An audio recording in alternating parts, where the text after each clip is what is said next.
guys, it's April. Welcome to week 8 of semester 2. This should be the very first week that you were working in the November module. I know that sounds a little bit weird because you're like, but it's not November yet.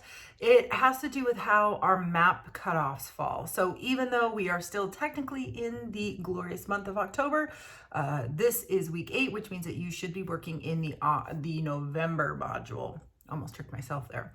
So if you have any questions about where you should be working in class, definitely send me an email. If you're worried that you are falling too far behind, or if you're just having a difficult time keeping pace with a course, or if you are wondering how you can best organize your digital life. So if you're finding that you have a ton of like files or screenshots that you've captured and they're all over the place in your computer, you should definitely let me know because I can help you with that.